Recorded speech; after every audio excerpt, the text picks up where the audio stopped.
द्रोणाचार्य रचनाकार शंकर शेष। अब तक हमने देखा कि विमलेंदु का प्रेत अरविंद को उसके द्वारा रचित द्रोणाचार्य नाटक को याद करने को कहता है। अब आगे अश्वत्थामा अश्वत्थामा और उसकी माता कृपि के बीच का संवाद। अश्वत्थामा: नहीं नहीं, मुझे अभी चाहिए, नहीं देगी तो तुझसे कभी ना बोलूँगा, पिताजी से भी नहीं बोलूँगा। क्या मेरा कहना नहीं मानेगा? तेरा क्या, किसी का नहीं मानूंगा। ला, गोरस ला, अभी ला, नहीं तो सर पटक पटक कर प्राण दे दूंगा। गोरस देती है कि नहीं, देती है कि नहीं? सर पटकता जाता है। कृपि: तो मर जा, गोरस हो तो लाऊं, तेरे बाप ने गाय तो नहीं बांध रखी है। अश्वत्थामा: कहीं से ला, नहीं लाती तो ले ले। सिर पटकता है। कृपि व्याकुल हो जाती, उसे उठाती, पुचकारती। कृपि: ठहर, लाती हूँ, अभी लाती हूँ। अश्वत्थामा की सिसकियाँ नहीं टूटती। द्रोणाचार्य का प्रवेश अश्वत्थामा को रोता हुआ देख परेशान होता। द्रोणाचार्य अश्वत्थामा को चुमकारता हुआ: क्या हो गया रे, रो क्यों रहा है? क्या माँ ने फिर मारा? नहीं, नहीं मारा। तब क्या हो गया? गोरस पीऊँगा पिताजी, गोरस पीऊँगा। पर अपने यहाँ गाय कहाँ है? नहीं है तो क्या हुआ, माँ दे रही है।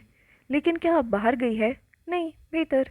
कृपि मिट्टी का पात्र लिए आती है। कृपि: आ गए तुम? देखो ना, दूध के लिए हट कर रहा था, सिर पटक पटक कर प्राण दे रहा था। अश्वत्थामा से: ले पी, अब रोएगा तो नहीं, हटी कहीं का। अश्वत्थामा दूध पीता है। कृपि उसकी ओर करुण दृष्टि से देखती। गोरस कैसा लगा बेटा? बहुत अच्छा था माँ। बाहर जाने लगता है। द्रोणाचार्य: कहाँ जा रहा है?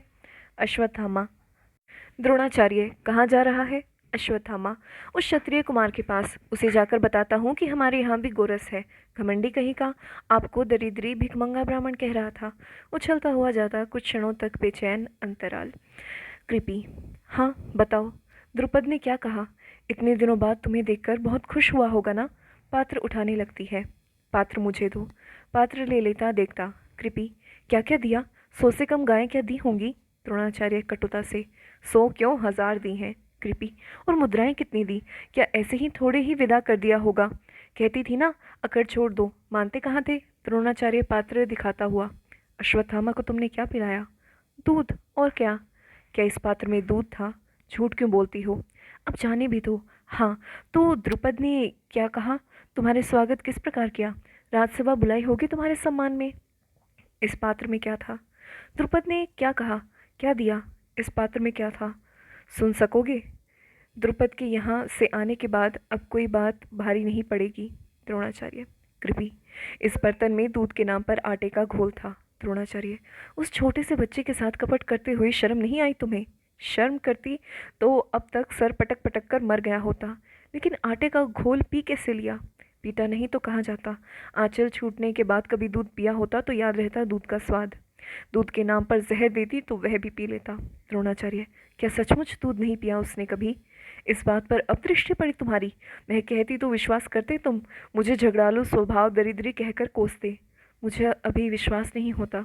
कृपि: विश्वास क्यों होगा? कभी अपने लड़के की हड्डियां गिनी तुमने? भिखमंगे का लड़का कहलाता है तुम्हारा बेटा। मुझसे पूछो कैसे जुटाती हूँ 2 जून की रोटी। इतना नारकीय जीवन नरक बनाया किसने, मैंने या तुमने? बोलते क्यों नहीं? कहाँ मर गई अकड़ तुम्हारी? होगे बड़े आचार्य, लेकिन उससे अन्न नहीं आ जाता, कपड़े नहीं आ जाते। द्रोणाचार्य: तुम कहना क्या चाहती हो? वही जो तुम्हें द्रुपद के यहाँ भेजते समय कहा था। पर द्रुपद ने क्या किया जानती हो? उसने तुम्हें जरूर कुछ न कुछ दिया होगा। द्रोणाचार्य कटुता से: दी ना, जमकर एक लात दी मेरे माथे पर, नौकरों से धक्के मरवाकर निकलवा दिया मुझे। हो ही नहीं सकता। क्या झूठ बोल रहा हूँ? उस अपमान की कल्पना भी नहीं कर सकोगी तुम। मेरा अपमान, मेरे पिता का अपमान। ऐसा क्या कह दिया उसने? उसने मुझे घमंडी कहा, अकड़ू कहा, दरिद्री कहा। तो क्या गलत कहा? उसने मुझे ढोंगी कहा, पाखंडी कहा। उसका एक एक शब्द बर्छी की तरह मेरी आत्मा को छेद रहा। इस अपमान की नौबत ही क्यों आने दी तुमने? मैंने? कृपि: और किसने? मैंने? तुमने जरूर अकड़ दिखाई होगी, अपनी विद्वता और आचार्यत्व पर उसे लंबा भाषण दिया होगा। द्रोणाचार्य: नहीं कृपि, मैंने वैसा कुछ नहीं किया। जीवन में इतने समर्पित भाषा कभी नहीं निकली मेरे मुंह से। इसके बाद भी अपमान। कृपि, मेरा रोम रोम जल रहा। इच्छा तो होती है कि एक ही बाण में उसका सर छेद कर रख दूं। ले चुके बदला। अपने इकलौते बेटे के लिए जो दूध की एक बूंद नहीं जुटा सकता, उसके मुंह से बदले की भाषा वाचालता है। द्रोणाचार्य: तुम मेरी शक्ति नहीं जानती। कृपि: तो और कौन जानता है? द्रोणाचार्य: मैं अब ऐसी पीढ़ी तैयार करूंगा जो केवल युद्ध की भाषा बोलेगी। लेकिन पढ़ाओगे किसे? है भी कोई विद्यार्थी? राज सत्ता को यूं ही नहीं उल्टा जा सकता। तुम कहना क्या चाहती हो? मैं कहाँ कहती हूँ कि अपमान का घूंट पियो, द्रुपद से बदला ज़रूर लो, पर उतावली में नहीं। योजना बनाओ, उसका नाश उसकी जाति के लोगों से ही करवाओ। बाहर कोलाहल, रण से रुकने रथ के रुकने की आवाज़, घोड़ों की हिनहिनाहट। द्रोणाचार्य, देखो तो कौन है? कृपि, देखने का नाट्य, कोई राजपुरुष लगता है। द्रोणाचार्य, हाँ, अरे यह तो भीष्म आ रही हैं। भीष्म और अपने यहाँ? द्रोणाचार्य, आश्चर्य है। कृपि, देखो कैसा संयोग है। तुमसे सत्ता के से जुड़ने के लिए कह रही थी, सत्ता स्वयं चली आ रही। विवेक से काम लो, हो सकता है तुम्हारा संकल्प। भीष्म का प्रवेश, द्रोण को झुककर प्रणाम करता। द्रोण, आप यहाँ? भीष्म, क्या आप जैसे आचार्य के दर्शनों का लाभ न लूं? फिर भी। भीष्म, आचार्य द्रोण, आज तक आपकी धनुर्विद्या के बारे में सुना ही था, लेकिन आज अपनी आंखों से देखा। धन्य है आप। कृपि, ऐसा क्या देख लिया आपने? भीष्म, धनुर्विद्या का ऐसा चमत्कार जिसकी मैंने कल्पना भी न की थी। कृपि, कैसा चमत्कार? भीष्म, बाणों की सहायता से आचार्य ने कुएं में गिरी हुई गेंद बाहर निकाल दी। पांडु और धृतराष्ट्र के पुत्रों ने जब यह घटना की जानकारी दी तो मैं बहुत प्रभावित हुआ। द्रोणाचार्य, लेकिन यह तो बहुत साधारण सी बात है। भीष्म, मैं इस चमत्कार से बहुत अभिभूत हूँ आचार्य। द्रोणाचार्य, आप क्या चाहते हैं? यही कि आप चलकर राजपुत्रों को आचार्य पद ग्रहण कर लें। मैं और राजपुत्रों का आचार्य? इसमें आपत्ति क्या है? मुझे थोड़ा विचार कर लेने दीजिए। कृपया बीच में ही, ये तो शालीनता के कारण ऐसा कह रहे हैं, इन्हें आपकी बात स्वीकार है। भीष्म, तो मैं निश्चिंत हुआ आचार्य, चलकर आपके स्वागत की व्यवस्था करूं। द्रोणाचार्य, भीष्म, लेकिन मैं। कृपया बीच ही में, इनकी बात मुझ पर छोड़िए। ये परसों यानी गुरु पूर्णिमा तक राजधानी जरूर पहुंच जाएंगे। भीष्म, आपने अच्छी बात बताई। दीक्षा के लिए गुरु पूर्णिमा से बढ़कर दिन कहाँ मिलेगा। तो आचार्य, आपको लेने रथ आएगा, मैं आपकी प्रतीक्षा करूंगा। भीष्म जाने लगता। द्रोण आगे बढ़कर कुछ कहना चाहता, पर कृपि उसे रोकती। द्रोणाचार्य, कृपि, तुमने कुछ सोचने भी नहीं दिया, क्योंकि तुम सोचने के बाद हाँ नहीं कर पाते। लेकिन तुम इसका परिणाम जानती हो। कृपि, जानती हूँ। अनाज और कपड़े की समस्या हमेशा के लिए मिट जाएगी, कुछ सम्मान में रह सकेंगे, तुम द्रुपद से बदला भी ले सकोगे। द्रोण, हाँ, द्रुपद से बदला। द्रुपद का नाश किए बिना मैं चैन से नहीं जी सकूंगा। कृपि, अब तुम्हारे शिष्य होंगे इस देश के भावी शासक, उनकी सेना बनाकर तुम द्रुपद को तहस नहस कर सकते हो। द्रोण, हाँ, जब मेरी नियति यही है तो मैं क्या कर लूँगा। कृपि, मैं तैयार हूँ। धीरे धीरे अंधकार, कुछ क्षणों में कुत्ते के भौंकने की आवाज़ करीब आती, जंगल में कुछ लोगों के भागने की आहट। अर्जुन की आवाज़, गुरुदेव वह देखिए, कुत्ते भौंकने लगे, हरिणों का झुंड देखिए उस ओर। द्रोण, सावधानी से निशाना साध अर्जुन, एक भी हरिण भागने न पाए। अर्जुन, गुरुदेव हमारे शिकारी कुत्तों पर कहीं से बाण आ रहे। द्रोण, कौन हो सकता है? अर्जुन, जाने कौन है गुरुदेव, कुत्तों का भौंकना बंद हो गया, जैसे कोई बाणों से उनका मुंह सी रहा है। द्रोण, पर धनुर्विद्या का इतना बड़ा चमत्कार करने वाला यहाँ कौन है? चलो आगे चलकर देखते हैं। जंगल में दौड़ने की आवाज़, हलचल, मंच के मध्य भाग में फैलने लगता प्रकाश। एकलव्य धनुष पर बाण ताने, द्रोणाचार्य और अर्जुन आते हैं। द्रोण, कौन हो तुम? एकलव्य, गुरुदेव आप। द्रोण, मुझे गुरुदेव क्यों कह रहे हो? आप मेरे गुरु हैं इसलिए, लेकिन मैं तुम्हें पहली बार देख रहा हूँ। पहली बार नहीं गुरुदेव, दूसरी बार। झूठ बोलते हो। मैं भला क्यों झूठ बोलने लगा? क्या 10 वर्ष पहले मैं आपसे नहीं मिला था? मैं आपका शिष्य बनना चाहता था। तब आपने मेरी प्रार्थना ठुकरा दी थी। ठीक ही किया था। शास्त्रों के अनुसार मेरी विद्या केवल ब्राह्मणों और क्षत्रियों के लिए है, लेकिन योग्यता और प्रतिभा, इन दोनों से व्यवस्था बड़ी है। क्या यह सच है? हाँ, मेरी व्यक्तिगत अनुभव भी यही कहता है। लेकिन जन्म पर तो मेरा कोई अधिकार नहीं था। जन्म से पहले अपने माता पिता तय करने की सुविधा क्या प्रकृति भी देती है? लेकिन मनुष्य का जन्म हमेशा एक अनचाही व्यवस्था में होता है, तो मैं क्या करूं? आप भीतर से इस व्यवस्था में विश्वास करते हैं? द्रोण, जो व्यवस्था तोड़ी नहीं जा सकती उसमें विश्वास करके ही जिया जा सकता है। पर तुमने इतनी विद्या सीखी कहाँ से? इतनी विद्या तो मेरे इस प्रिय शिष्य अर्जुन को भी नहीं आती। एकलव्य, यह सब आपकी कृपा है गुरुदेव, मुझे बेकार महत्व दे रहे हो। नहीं गुरुदेव, मैंने आपका पुतला बनाया, उसके चरणों में बैठकर अभ्यास करता रहा। गुरु के बिना भी इतना ज्ञान? तुम धन्य हो एकलव्य। क्या यह संभव है गुरुदेव? अर्जुन। द्रोण। जो कुछ देख रहे हो झुटलाया कैसे जा सकता? एकलव्य। आपके आशीर्वाद से मेरी विद्या कृतार्थ हुई। अपने इस बनवासी शिष्य से गुरु दक्षिणा मांगिए। लेकिन किस अधिकार से? मैंने तुम्हें दिया क्या है? प्रेरणा। यह तुम्हारी शालीनता है। चाहे जो हो, मैं आपको गुरु मानता हूँ। अब मैंने सिद्ध कर दिया है कि मैं बहुत नालायक शिष्य नहीं हूँ। द्रोण विचार करता, अर्जुन की ओर सार्थक नज़र से देखता। धीरे धीरे उसका चेहरा कठोर होने लगता। एकलव्य उसे चुप देखकर, क्या मेरी गुरु दक्षिणा भी स्वीकार नहीं? द्रोण। क्यों नहीं, क्यों नहीं? अब तुम जिद करते हो तो, लेकिन तुम दे भी सकोगे। आप मांगिए तो। रहने दो, तुम नहीं दे पाओगे। क्यों नहीं दे पाऊंगा? पांडु या कौरवों का बेटा भले ना हो, कहेंगे तो उनका पूरा राज्य आपके चरणों में रख दूंगा। व्याधराज का पुत्र तो हूँ ही, कहोगे तो उनका पूरा राज्य आपके चरणों में रख दूं। धन नहीं चाहिए मुझे। तो मेरी गुरु दक्षिणा तुम्हें बहुत दुख देगी, प्राणों से तो अधिक कुछ नहीं लेगी। तो सुनो, मुझे तुम्हारे दाहिने हाथ का अंगूठा चाहिए। एकलव्य। यह आपने क्या मांग लिया? अंगूठा देने के बाद मैं क्या रह जाऊंगा? आप आशीर्वाद दे रहे हैं या शाप? फिर मांगने के लिए कहा क्यों? क्या चेतावनी नहीं दी थी मैंने? गुरु दक्षिणा तो मैं दूंगा ही आचार्य, लेकिन एक प्रश्न पूछूं। कैसा प्रश्न? क्या आप इस अर्जुन से कभी उसका दाहिना हाथ मांग सकेंगे? क्या आप भीम से उसकी भुजा मांग सकेंगे? आप मांगेंगे भी तो नहीं मिलेगी। तब आपने मुझसे ही अंगूठा क्यों मांगा? क्या आप अपने शिष्य की हत्या नहीं कर रहे? तो मत दो, मैं कोई दबाव तो नहीं डाल रहा हूँ। वैसी बात नहीं है। गुरु दक्षिणा तो मैं दूंगा ही। पूजा की सामग्री लेकर अभी आया। एकलव्य तेजी से जाता है। कुछ देर तक अर्जुन और द्रोण खामोश। अर्जुन। गुरुदेव, आपकी यह क्रूरता समझ में नहीं आई। क्यों? एकलव्य से अंगूठा क्यों मांगा? धर्म की व्यवस्था के लिए। जानते नहीं, शूद्रों और वनवासियों को धनुर्विद्या की शिक्षा नहीं दी जा सकती। लेकिन आपने शिक्षा दी कहाँ? आपको गुरु दक्षिणा देना भी क्या अपराध हो गया? द्रोण। एकलव्य का अंगूठा बना रहने का अर्थ समझते हो? धनुर्विद्या पर उसका अधिकार हो जाएगा। धीरे धीरे उसकी जाति का अधिकार हो जाएगा। शक्तिशाली होने के बाद ये क्षत्रियों से स्पर्धा करेंगे और परिणाम होगा वर्णाधर्म संकट पर संकट। उसका अंगूठा छीन कर मैं इन संभावनाओं को हमेशा के लिए समाप्त कर दूंगा। समझे? अर्जुन। पर यह अन्याय है गुरुदेव। देखा नहीं, उसकी आंखों में क्षत्रियों के लिए कितनी घृणा थी। आपने एक महान प्रतिभा को उभरने से पहले ही कुचल दिया। द्रोण। हाँ, कुचल दिया। उसने मेरे अहंकार को चुनौती क्यों दी? कैसी चुनौती? वह सिद्ध करना चाहता था कि वह मेरी सहायता के बिना भी महान धनुर्धर बन सकता है। कल इतिहास मेरी अपूर्णता पर हंसता। इतिहास तो कल भी हंसेगा आप पर।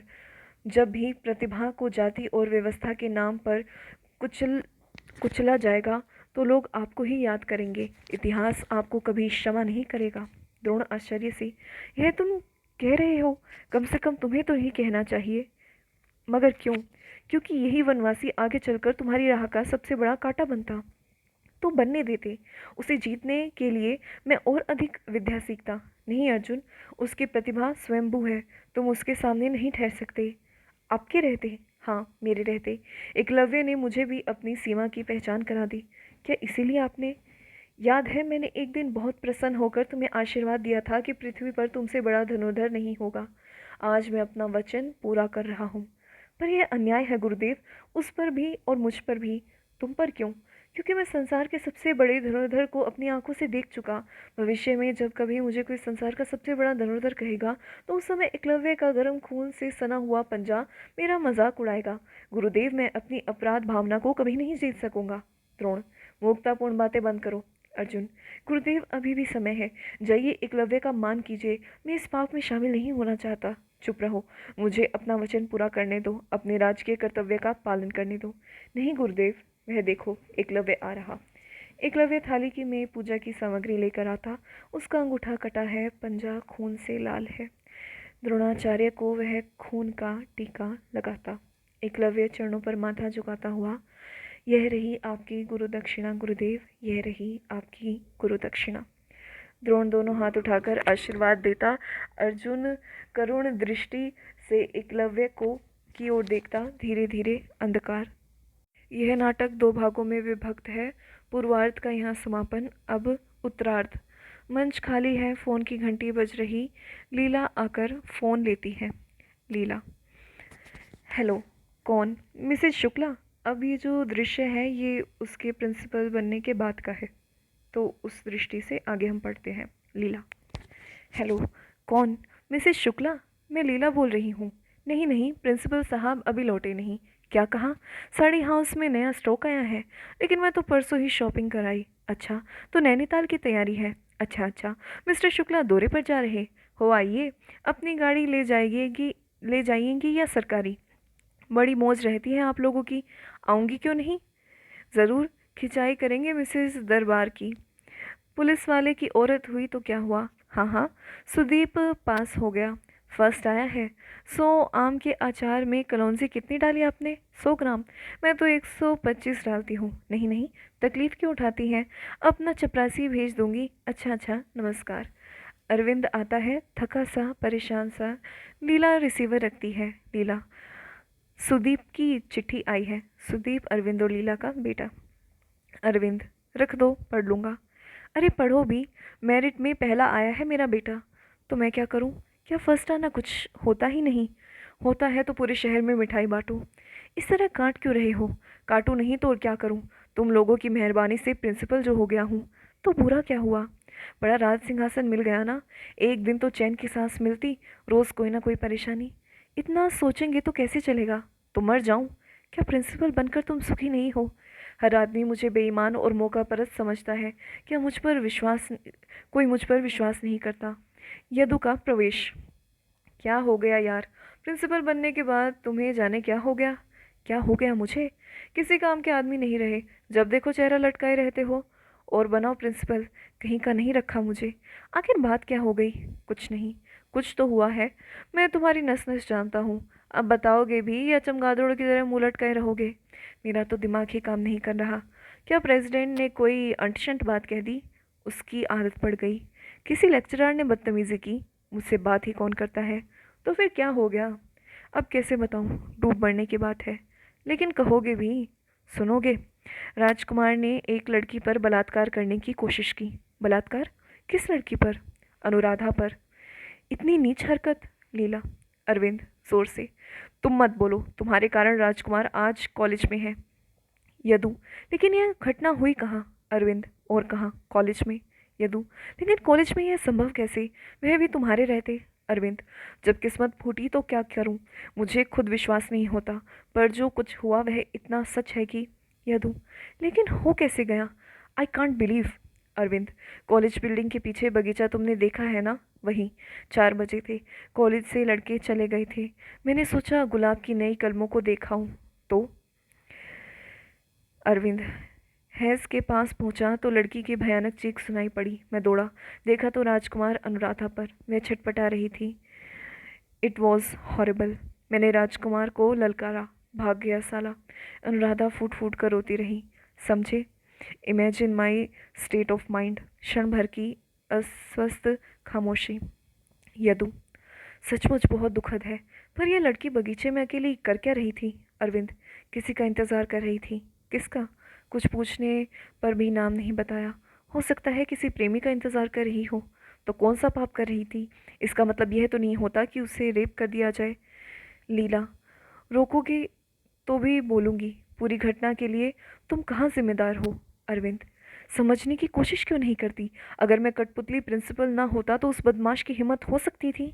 यदु। फिर भी तुम्हारा इसमें क्या दोष है? जिसने किया है भुगतेगा। Arvind. You don't understand the tragedy. इस घटना का अकेला गवाह मैं हूँ। कल अदालत बनकर भी मुझे ही बैठना है। तो क्या उसने लिखित शिकायत की है? क्यों नहीं करेगी? और न भी करती तो क्या मुझे नामर्दों की तरह चुप बैठना चाहिए? लीला। तो क्या मामला तूल पकड़ेगा? अरविंद। इस बार तो बवंडर होगा। बात कल तक पूरे विद्यार्थियों में फैल जाएगी। लड़के राजकुमार को कड़ी से कड़ी सज़ा देने के लिए कहेंगे। हो सकता है पुलिस केस बन जाए। अगर चंदू भी शहर में हुआ तो पिछली बार का बदला चुकाएगा। यदु। लेकिन वह कॉलेज में कहाँ है? अरविंद। कॉलेज में न होने से क्या होता, उसके साथ ही तो है। याद है इन लड़कों पर हमने पुलिस के डंडे बरसवाए थे। उनके अगुआ लोगों को कॉलेज से निकाला था। क्या वे चुप बैठ जाएंगे? मैंने सबसे सामने झूठ बोला था। क्या वे मुझे माफ़ कर देंगे? यदु। रिपोर्ट दबा दो। अरविंद। असंभव। पूरी घटना मेरे सामने हुई है। सब कुछ इतना सच और भयानक रूप से सच है कि मैं झूठ नहीं बोल पाऊंगा। लीला। लेकिन सच बोलने का मतलब जानते हो अरविंद। कहा ना तुम चुप रहो। मैं सोचता था तुम बलात्कार की बात सुनकर तिलमिला जाओगी, राजकुमार को कठोर से कठोर सजा देने पर मुझे विवश कर दोगी, पर उल्टे तुम। क्या सुविधाओं ने तुम्हारी संवेदना को इतना मार डाला है लीला? और प्रेसिडेंट तुम्हें नौकरी से निकाल देगा तब? निकालने दो। नौकरी नौकरी यदु, जरा व्यवहारिक बुद्धि से काम लो अरविंद। क्या खाक काम लूँ? यदु, उस लड़की को समझाओ, उससे कहो कि बात फैलेगी तो बदनामी भी उसी की होगी। चुप बैठना ज़्यादा अच्छा है। अगर समझाने से काम चल जाता तो बावेला मचाने से फ़ायदा। लीला, ये तो भाई ठीक कहते हैं। तुम्हें भी झूठ नहीं बोलना पड़ेगा और संकट भी टल जाएगा। अरविंद, मैं कहता हूँ तुम चुप रहो। द्वार पर आहट, प्रेसिडेंट आता है। अब अरविंद और प्रेसिडेंट और लीला इन सब के संवाद। अरविंद आश्चर्य से, आप? प्रेसिडेंट यदु की ओर देखते हुए, मैं आपसे ज़रा अकेले में बात करना चाहता हूँ। यदु इशारा समझकर चला जाता। प्रेसिडेंट इत्मीनान से बैठकर सिगार जलाता। मिस्टर अरविंद, कॉलेज में इतनी बड़ी घटना हो गई और आपने मुझे इन्फॉर्म करना तक ज़रूरी नहीं समझा। लीला बीच ही में, ये तो बस आपकी ओर आ ही रहे थे। कितने परेशान हैं तब से। कह रहे थे प्रेसिडेंट साहब भी बहुत चिंतित होंगे। प्रेसिडेंट लीला की बात पर ध्यान देता हुआ अरविंद से, क्या आपको कॉलेज से मेरे घर सीधे नहीं आना चाहिए था? लेकिन आपको फुर्सत कहाँ थी? आप तो उस लड़की से रिपोर्ट लिखवाने में लगे रहे। उसने रिपोर्ट खुद लिखी, पर आपने मना भी तो नहीं किया। क्या यह उसका अधिकार नहीं था? उसे समझाना भी आपका कर्तव्य था। अरविंद उत्तेजित, आपकी लड़की पर बलात्कार की कोशिश होती तो क्या आप चुप रहते? President, mister Arvind. अरविंद, तुम भीतर जाओ लीला से। प्रेसिडेंट, मतलब साफ है कि आप उस लड़की की तरफ से बोल रहे हैं। आप चाहें जो समझें। क्या आप राजकुमार के खिलाफ एक्शन लेने की सोच रहे हैं? ऑफ कोर्स नहीं लूँगा तो लड़के मुझे फाड़ खाएंगे। मिस्टर अरविंद, आप नहीं जानते कि मैं अपने लड़के की हरकत पर कितना दुखी हूँ। कोई भी बाप होगा तो उसे अपने किए की सज़ा भुगतने दीजिए। दूसरा कोई समय होता तो आपकी बात मान लेता, पर इस समय नहीं। क्यों? अब आपसे क्या छिपाऊं? मुझे मंत्रिमंडल में लेने की बात चल रही। मेरी इमेज नहीं बिगड़नी चाहिए। तो राजकुमार को रेस्टिगेट करा दीजिए, आपकी इमेज और उभर कर सामने आएगी। प्रेसिडेंट, परमार्थ की राजनीति के दिन लद गए मिस्टर अरविंद। तो आप चाहते क्या हैं? लड़के को बदनाम बेदाग भी बचाना है, मंत्री भी बनना है मुझे।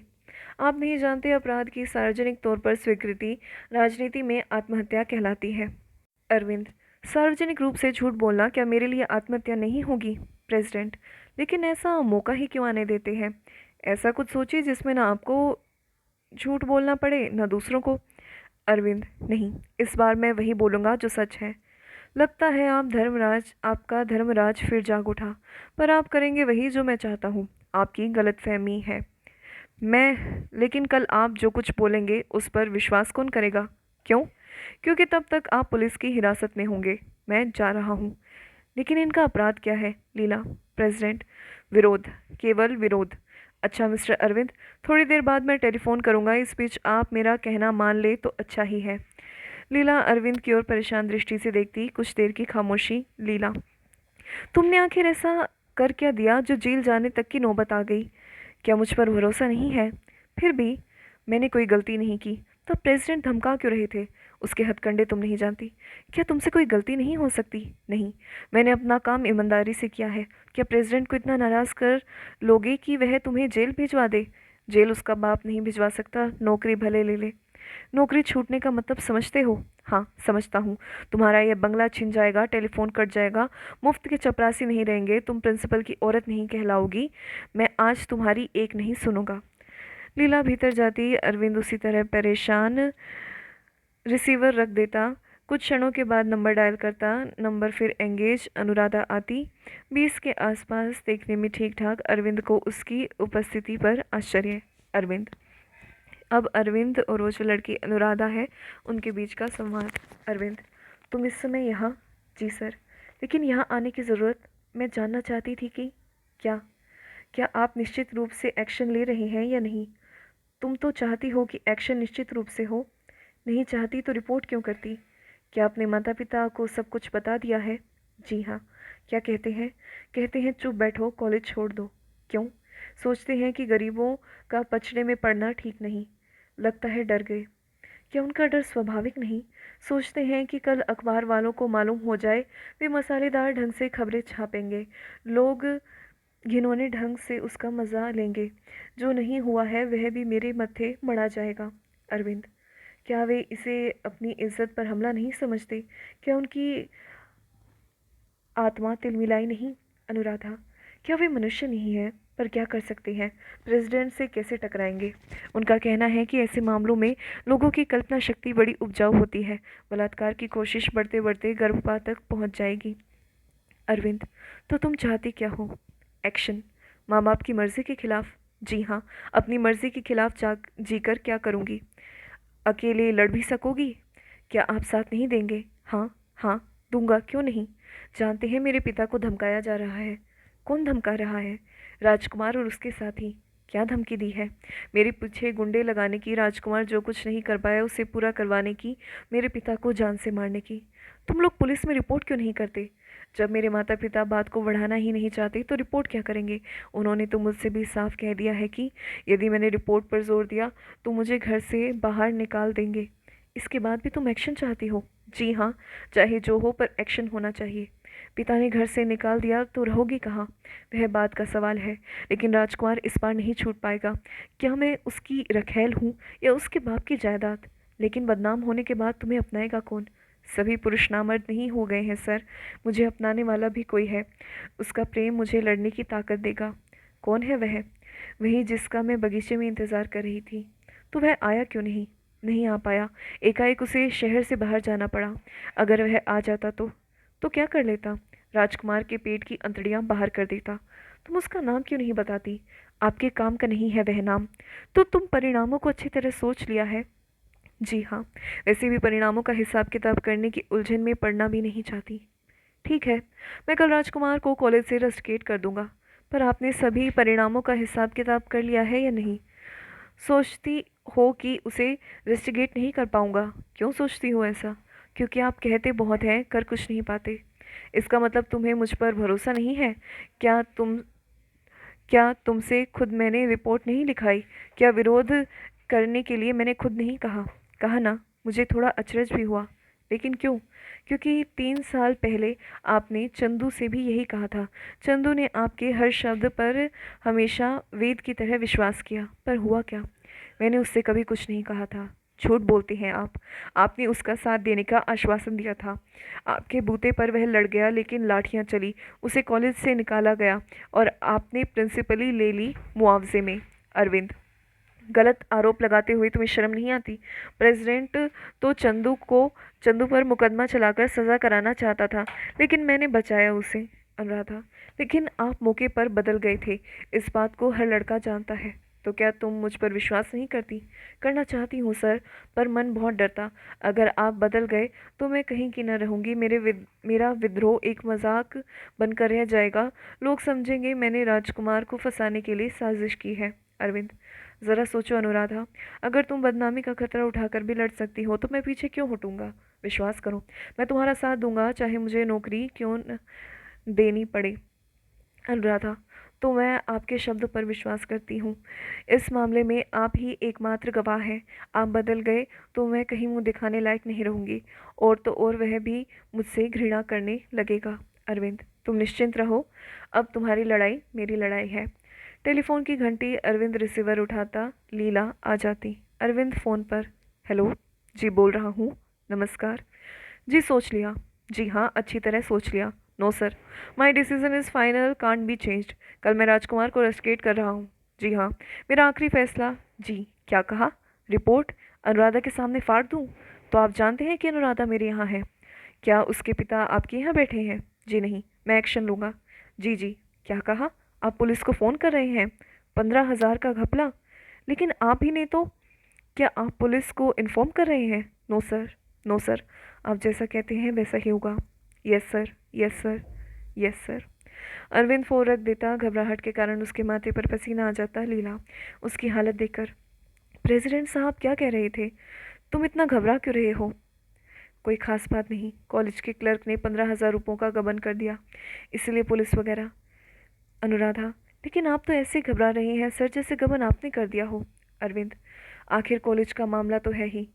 अनुराधा, तुम्हारे पिताजी नहीं चाहते कि तुम रिपोर्ट करो। अनुराधा, अब सवाल पिताजी के चाहने न चाहने का नहीं, आप क्या चाहते हैं? अरविंद, मैं मैं सोचता हूँ कि तुम्हारे पिताजी ठीक कहते हैं। आखिर अनुभवी आदमी है, तुम्हारा भला बुरा वे जितना सोच सकते हैं उतना शायद तुम भी नहीं। लेकिन फ़ोन आने से पहले तो आप। लीला, अनुराधा, मैं भी सोचती हूँ कि बात का बतंगड़ बनाने से कोई फ़ायदा नहीं। अनुराधा, सर, मैं आपसे अब साफ साफ ही पूछती हूँ, आप कल एक्शन लेंगे या नहीं, मेरी ओर से बोलेंगे या नहीं? अरविंद, ज़रा सोचो तो, जोश अलग बात है, समझदारी से काम लो। रेस्टिकेट होने के बाद भी तो राजकुमार तुम्हें तंग कर सकता, उसका क्या भरोसा। हो सकता है शमा उसका मन बदल दे, उसे सुधार दे। अनुराधा, आप बात को टाल क्यों रहे हैं? साफ साफ बताइए कि आप मेरा साथ दे रहे हैं या नहीं। अरविंद, तुम्हारे पिता का ख्याल करते हुए शायद मैं तुम्हारा साथ न दे पाऊँ। अनुराधा, साफ क्यों नहीं कहते कि अपनी नौकरी का ख्याल कर आप मेरा साथ नहीं दे पाएंगे? अरविंद, अनुराधा, अनुराधा, चंदू ठीक कहता था सर। क्या कहता था? वह आपको बड़े बड़े निरर्थक शब्द थूकने वाला नपुंसक बुद्धिवादी कहता था। आपने सचमुच मुझे कहीं का नहीं रखा, मेरे सब भ्रम टूट गए। अब आपको चिंता करने की ज़रूरत नहीं होगी, कल शायद कोई सवाल ही ना उठे। धीरे धीरे जाती एक लंबा भयानक सन्नाटा। अरविंद माथा पकड़कर बैठ जाता। लीला, क्या हो गया तुम्हें? आत्मज्ञान, आत्मज्ञान, बोधिसत्व से बोध। लीला, ठीक से बताते क्यों नहीं? अरविंद, कह तो रहा हूँ, आत्मज्ञान हो गया मुझे। अपने शूद्र होने का आत्मज्ञान, सड़े हुए आटे में बिलबिलाने वाले कीड़े होने का आत्मज्ञान। प्रेसिडेंट के फ़ोन ने मुझे अपनी तस्वीर दिखा दी। समझौते के फंदे पर अपने आप को 2500 बार लटकाने वाला मैं, दूसरों की नकाब उतारने की कोशिश में खुद नंगा हो जाने वाला मैं, मुझ पर थूको। लीला, आखिर आपको एकाएक हो क्या गया है? अरविंद, मुझे क्या हो सकता, मेरी चमड़ी अब गेंडे की तरह मोटी हो गई। मैं जानता हूँ कि सड़े गले मकान का मलबा गिरने वाला है, फिर भी आंखें मूंद कर अपनी रोटी खा रहा। सुनोगी? सुन भी सकोगी उस हरामी के बच्चे ने क्या कहा? मिस्टर अरविंद, आप पर 15,000 रुपयों के गबन का आरोप है। गबन? हाँ, ग्रांट के रुपयों का गबन। कल तक सब कुछ एडजस्टमेंट था, अंडरस्टैंडिंग थी, पर विरोध करते ही गबन हो गया। कैसी अंडरस्टैंडिंग, कैसा एडजस्टमेंट? आखिर उस कमीने आदमी ने दुकानों की तरह 20 शिक्षण संस्थाएं खोल रखी, साथ ही लेन देन का व्यापार करता। शिक्षण संस्थाओं के लाखों रुपये ग्रांट का उपयोग यह शिक्षा शास्त्री अपने लेन देन के व्यवसाय में करता। इस पूंजी से हजारों रुपये कमाकर कॉलेज को लौटा देता है। यह धंधा जाने कितने वर्षों से चलता रहा है, कभी कुछ नहीं हुआ। तो तुम भी? हाँ, मैं भी। नाली में गिरने के बाद दुर्गंध से कहीं बचाव है? पिछले हफ्ते फर्नीचर के नाम पर ग्रांट के 15,000 रुपये इसने कॉलेज से उठाए, कल लौटाने वाला था, पर यह घटना हो गई। मैंने विरोध किया, इसने गबन, धोखाधड़ी, जालसाजी। लीला, इतनी नीचता? अरविंद, क्या करूँ लीला, उसने मेरी जीभ छीन ली। पुलिस की हिरासत में होने के बाद मैं चीख चीख कर भी कहता कि यह हरामी के लड़के ने बलात्कार की कोशिश की है, कौन विश्वास करता मेरी बात पर? लीला, अब लड़की का क्या होगा? अरविंद, अब क्या होगा, जब अदालत ने ही धोखा दे दिया तो वह क्या कर सकती है? टेलीफोन की घंटी बजती, अरविंद रिसीवर उठाता। अरविंद, हेलो, क्या कहा? एक्सीडेंट? कैसा एक्सीडेंट? क्या? हमारे कॉलेज की लड़की ट्रक के नीचे आ गई? क्या नाम था उसका? क्या कहा? अनुराधा। रिसीवर उसके हाथ से छूट जाता। लीला, क्या अनुराधा? अरविंद, हाँ, मर गई। मेरी बुज़दिली ने मार डाला उसे। लीला, उसका विरोध नहीं बिका, कोई नहीं खरीद सका उसे। वह जाते जाते मुझ पर थूक गई। अरविंद तेज़ी से बाहर जाता, लीला हतप्रभ खड़ी रहती। धीरे धीरे अंधकार प्रकाश फिर मध्य भाग पर फैलता। अरविंद परेशान सोफे पर रखी मेज पर कुछ लिख रहा, चारों ओर सन्नाटा, रहस्यमय संगीत। विमलेंदु की शरीराकृति उभरती। विमलेंदु, मृत शिक्षक। आगे अगले भाग में वो उसका अंतिम भाग होगा।